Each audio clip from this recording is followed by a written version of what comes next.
안녕하세요. 김종길 국어논술학원 고3 전임 강사 성지민이라고 합니다. 먼저 제 커리를 설명드리기 전에 간단하게 여러분들한테 질문 드리고 싶은 게 있어요. 여러분은 수능 국어의 본질은 뭐라고 생각하시나요? 수능 국어의 본질이란 무엇이냐? 제가 느낀 수능 국어의 본질은 잘 읽고 잘 푸는 거예요.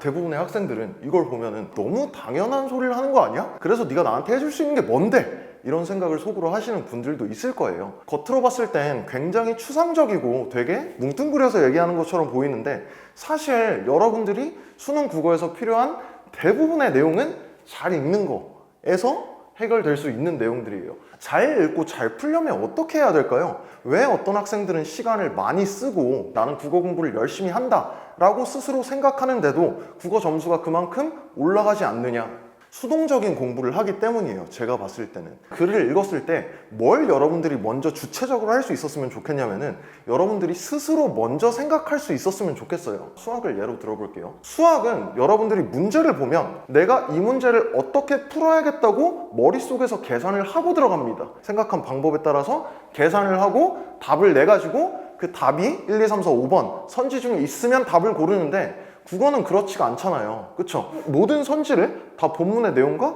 확인해 봐야 돼요. 정해진 시간 안에.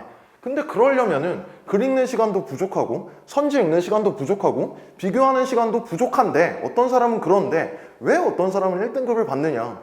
글을 한 번 읽을 때도 스스로 생각하면서 읽어서 머릿속에서 내용 정리가 잘 돼 있고 선지에서 지엽적인 내용이 나와도 글의 핵심 내용과 혹시 대비되는 내용이 있거나 정말 안 맞는 내용이 있다. 그럼 그런 선지들을 빨리빨리 지울 수 있기 때문이에요. 근데 이런 걸 해야 되는 건 결국 누구다? 선생님은 가이드밖에 잡아줄 수 없는 거고 선생님은 이렇게 푼다, 이렇게 접근한다, 평가원은 이렇게 출제한다 라는 것밖에 보여줄 수 없고 결국 해야 되는 건 여러분들입니다. 그럼 어떻게 생각하는 법을 기를 수 있느냐? 이거를 이제 선생님 커리 따라서 한번 보여드리도록 할게요. 자, 이제 1년 커리 첫 번째 겨울방학 시즌이에요. 겨울방학 시즌에는 이제 시즌 1 해가지고 이름을 시작하다 라고 붙였습니다. 여러분들도 이제 시작하셔야죠. 자, 그래서 이때 학습 목표는 뭐냐? 독해력을 기르는 거예요. 여러분들 기본적으로 이제 길고 이제 복잡하고 아니면 추상적인 내용이 나와 있고 그런 문장이 나오면 문장 자체를 이해하지 못하는 친구들이 있어요. 그러니까 여러분들이 모르는 문장이 나오면은 내가 이해할 때까지, 내가 납득이 될 때까지 계속해서 읽고 여러분들이 스스로 한번 이 문장은 이런 얘기를 하고 있구나 라고 생각해보는 과정이 꼭 필요합니다. 그래서 첫 번째로 이제 평가원 기출을 겨울방학 때는 많이 돌릴 거예요. 그래서 평가원이 어떤 식으로 문제를 구성해서 내는지, 지문 중에 어떤 부분을 내고 선지는 어떤 식으로 지문의 내용을 비틀어서 내는지 이런 것들을 이제 간단하게 이해하고 좀 맛보는 그런 시즌이라고 생각하시면 되고요. 자, 두 번째는 지문의 기본적인 내용이에요. 이게 이제 좀 전에 독해력과 관련된 내용이겠죠? 독서나 문학 뭐 이런 것들 간단하게 설명드리면 문학 같은 경우에는 이제 주관적 판단을 좀 빼는 거. 독서 같은 경우에는 여러분들이 시간만 많이 쓰면은 그 글에 있는 모든 내용을 이해하고 모든 문제를 정확하게 풀어내는데 절대 어려움이 없어요. 다만 여러분들이 독서를 못한다고 생각하는 이유는 뭐냐? 시간을 쓰고 싶어 하지 않기 때문이에요. 지금 꼼꼼히 읽는 연습을 해도 1년 내에 충분히 수준 끌어올릴 수 있습니다. 평가원이 요구하는 만큼. 이때는 조바심 내지 않고 근본을 좀 차근차근 쌓아가는 과정이다. 이렇게 생각하시면 되겠어요.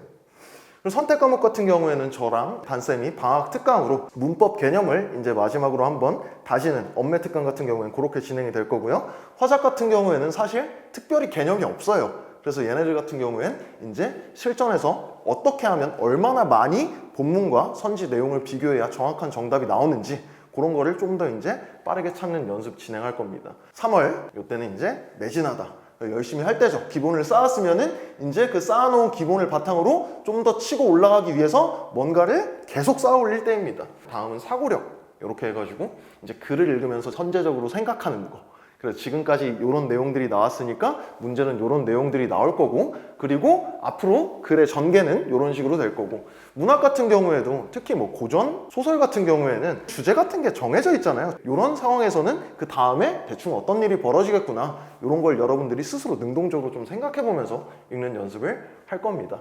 그리고 이때부터 이제 수능 특강이 나오니까 그전 기출에 더불어서 EBS 연계 대비 수능 특강을 학습할 겁니다.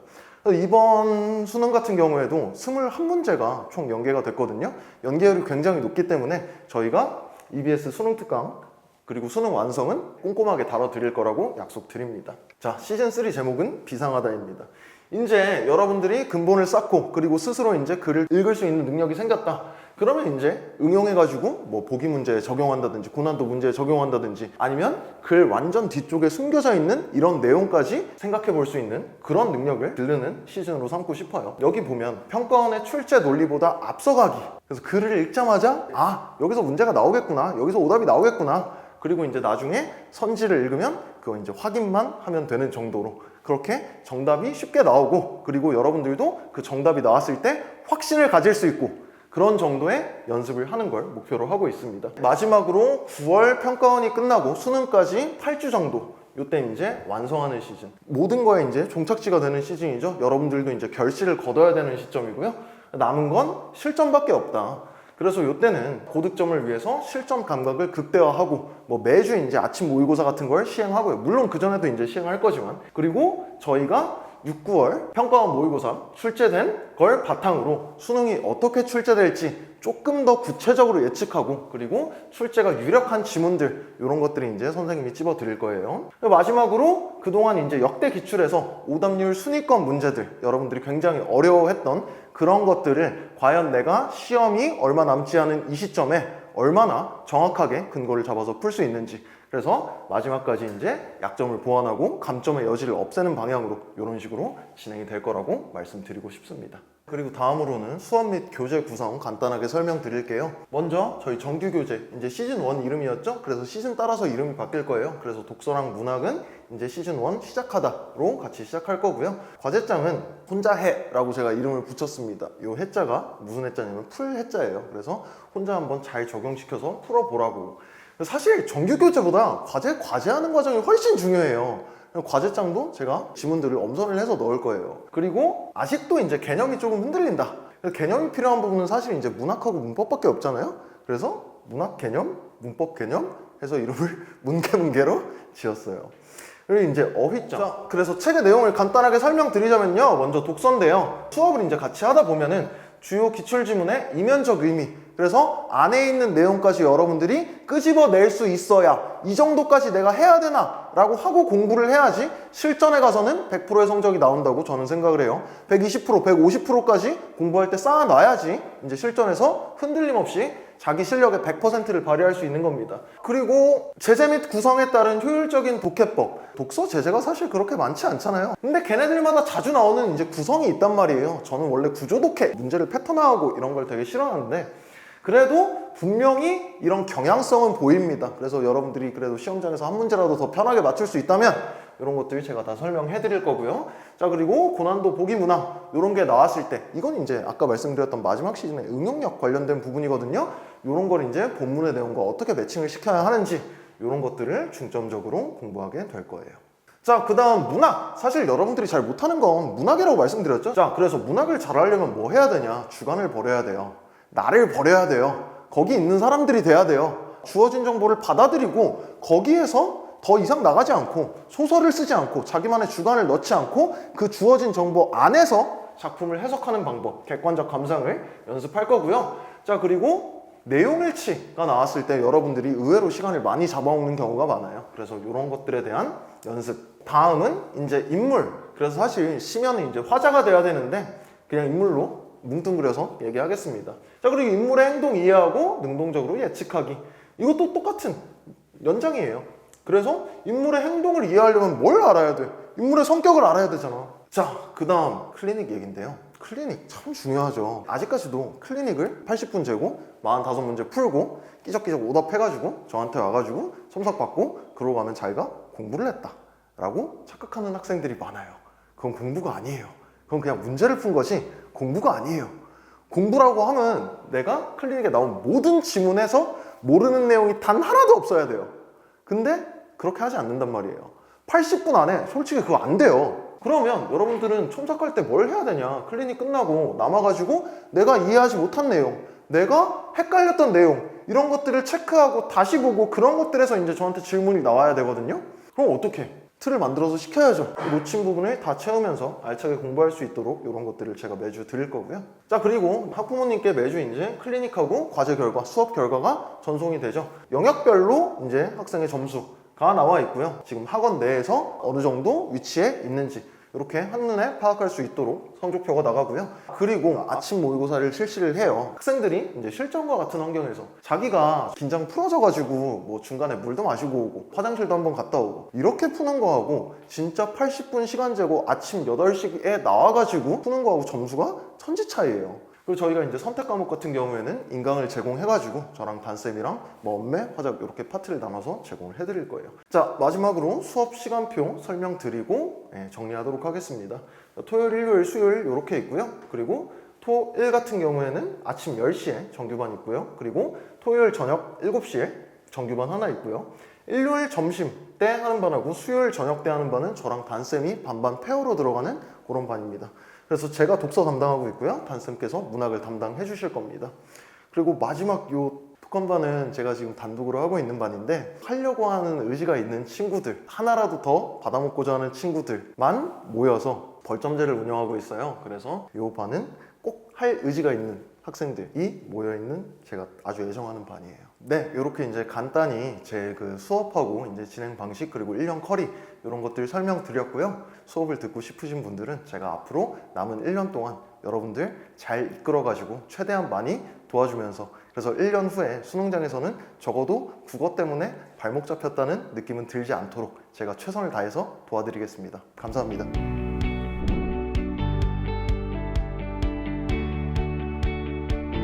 네, 안녕하세요.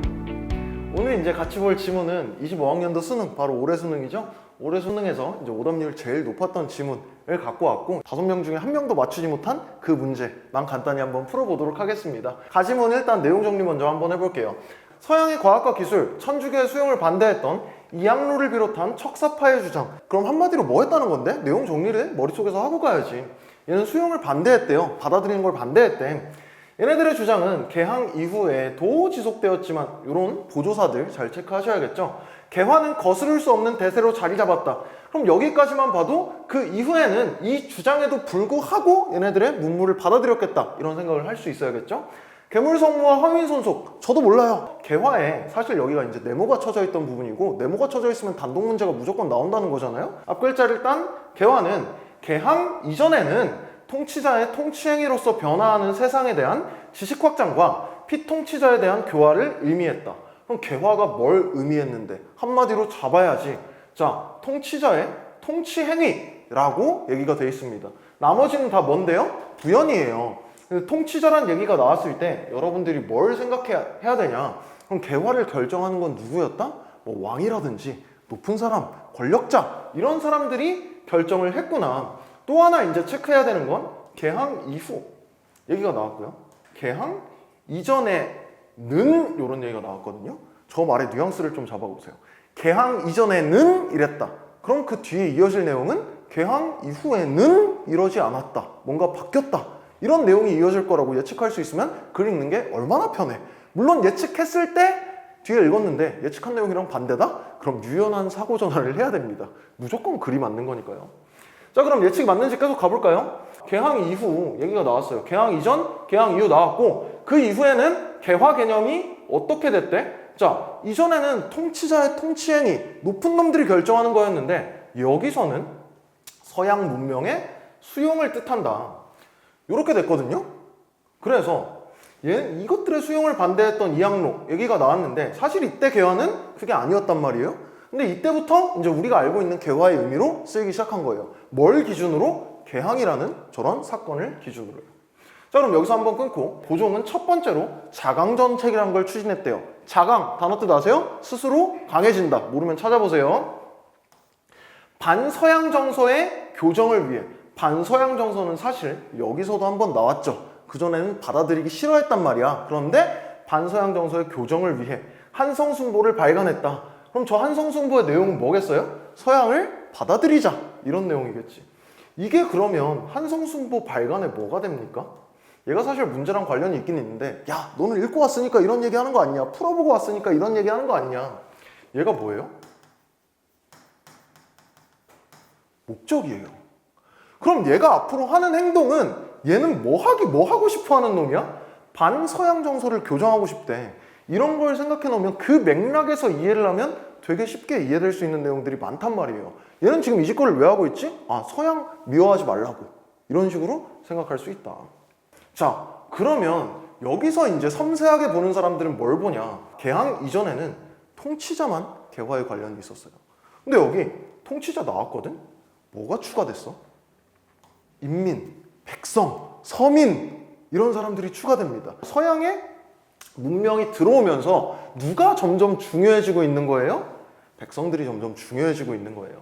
이런 뉘앙스를 잡을 수 있었으면 참 좋겠다. 자, 그래서 지금까지 봤던 내용을 정리하면 개항 이전과 이후에 개화가 어떻게 바뀌었는지, 그러니까 중심 내용은 어쨌든 개화예요. 시간의 흘러감에 따라 어떻게 바뀌느냐, 지금까지도 그랬으니까 앞으로도 그럴 확률이 높다. 자, 또 다른 놈, 개화당이라는 놈이 개화 개념을 또 다르게 제시했대요. 성문화된 규정에 따른 대민 정치에서의 법적 처리 절차 실현, 이런 좀 관념적인 내용들이 나와도 여러분들이 읽는 연습을 해야 됩니다. 성문화된, 명문화된, 그러니까 글로 써져 있는 그런 규정에 따른 대민 정치, 시민들을 대상으로 하는 정치에서 법적 처리 절차를 실현해야 된다. 그럼 그전엔 그런 게 없었나 보지. 절차가 없었나 보지. 서양 근대 국가의 통치 방식으로의 변화를 내포하는 것이었다. 통치 방식이 변화한다? 그럼 통치자가 점점 더 어떨 가능성이 높아? 통치자가 점점 더 힘을 잃을 가능성이 높아져요. 그는 개화 실행 주체를 여전히 왕으로 생각했고, 우리가 방금 상상한 거랑 반대네? 그러면 그냥 이건 이대로 받아들여야 돼. 아, 그럴 수도 있겠구나.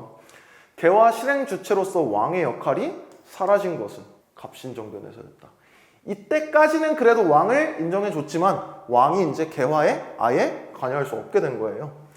이후 간행된 대한매일신보 등의 개화 개념은 국가 구성원 전체를 실행 주체로 하여, 여기서도 이제 백성들이 한 몫을 차지하고 있다, 이런 느낌을 받으시면 되겠습니다.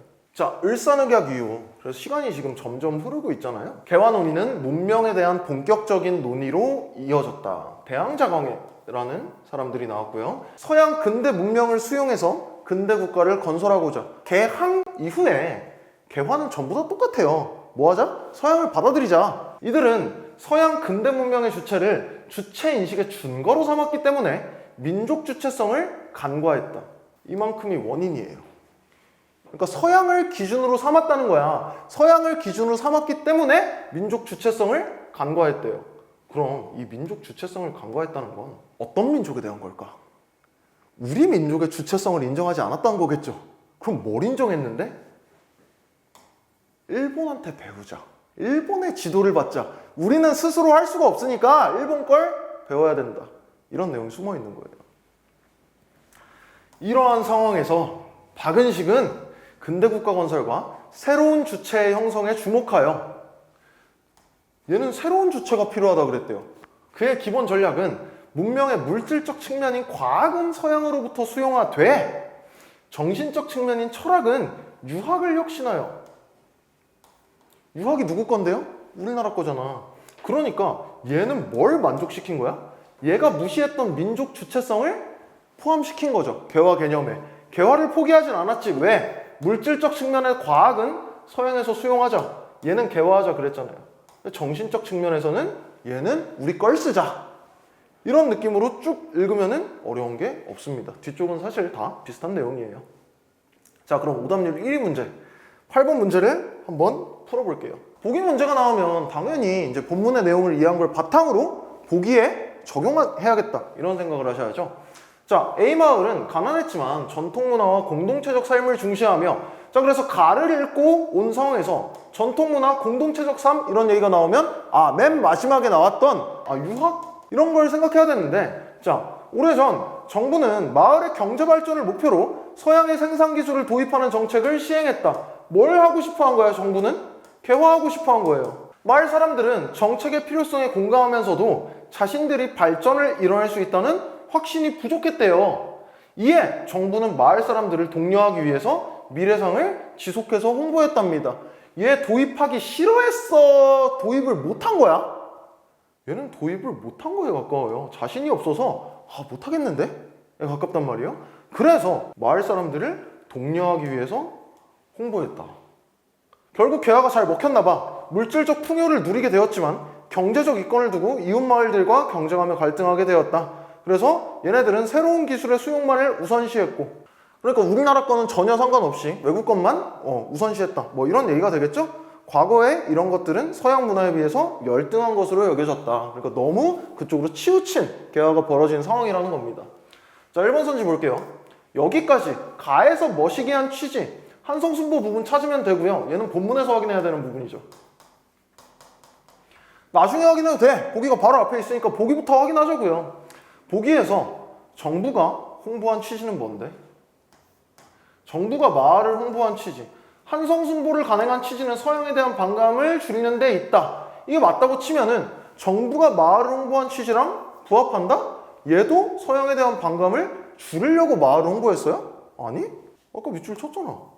마을 사람들을 독려하기 위해, 확신이 부족한 마을 사람들을 독려하기 위해. 여기서도 근거가 부족해? 정책의 필요성에 공감하면서도 그럼 얘는 서양 문명 도입에 대한 반감이 있는 거예요, 없는 거예요? 필요성에 공감했다면? 없는 거예요.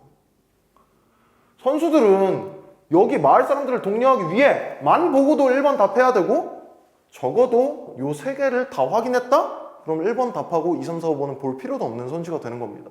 근데 왜 오답이 나오냐? 꼼꼼하게 비교를 안 했기 때문이죠. 내가 안다고 생각하고 보기를 한 번 읽고 보기를 안다고 생각하고 보기로 돌아가지 않았기 때문이에요. 이건 이렇게 오답률 많이 나올 게 아니에요. 내용 자체가 어려운 게 전혀 없어요. 자, 그래서 이제 저랑 오답률 제일 높은 지문 하나 풀어봤고요. 오늘 수업 여기까지 하도록 하겠습니다. 감사합니다.